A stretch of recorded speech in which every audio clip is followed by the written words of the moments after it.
I've read it so many times. I practically have it memorized." Her blonde curls swirled on her shoulders as she set the paperback romance novel in front of Justine. The pages were tattered and yellow with age, some of them barely attached to the spine. A woman wearing a gold satin gown swooned languidly across the cover. "Why read something over and over when you already know the ending?" Justine asked.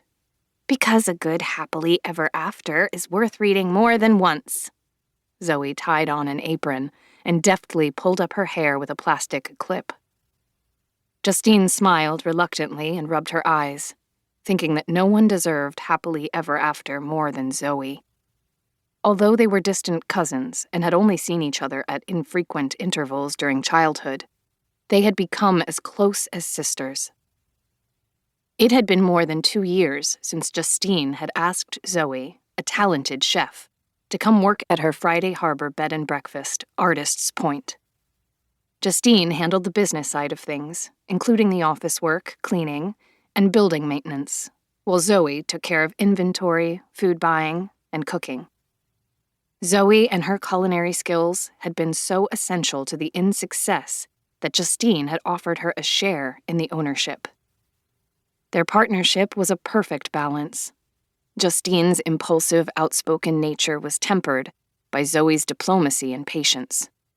They shared a strong bond of loyalty, seeing each other at their worst, confiding their dreams and fears and insecurities. But the best part of the relationship wasn't all the things they agreed on. It was when they disagreed, when they helped each other look at things in a new way. Together, they had made a success of Artist's Point, which had become popular with both tourists and locals. They hosted weddings and private parties and held monthly events such as cooking classes and wine tastings. During the island's tourist season, the inn was at or near full occupancy, and even in the off-seasons, they averaged about 35%. There was no obvious physical resemblance between the cousins. Justine was tall and slender, with brown hair and brown eyes, whereas Zoe was a blonde bombshell who caused men to react like the old cartoon characters, the ones whose eyes launched out and tongues dangled, and who had steam puffs that came out of their ears. Zoe's voluptuous appeal had always attracted men who had inflicted terrible pickup lines on her and treated her as if she had the IQ of a houseplant. Nudging the romance novel closer to Justine, Zoe said encouragingly, "Just try a few pages. You'll get so caught up in the story, you'll feel like you're in another time and place. And the hero is wonderful." She paused with a dreamy sigh. "He takes her on an adventure across the desert, looking for an ancient, lost city.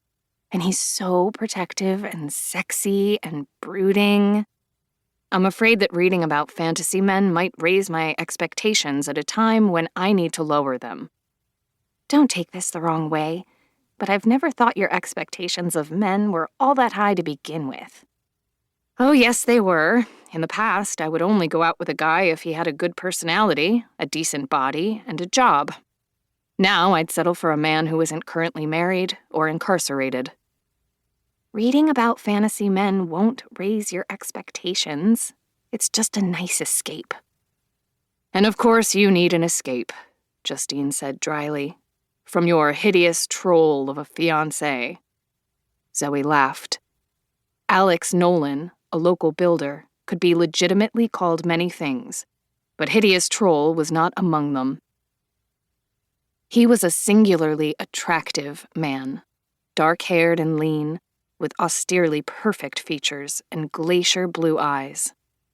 No one would have paired the cynical and hard-drinking Alex with someone as gentle-natured as Zoe.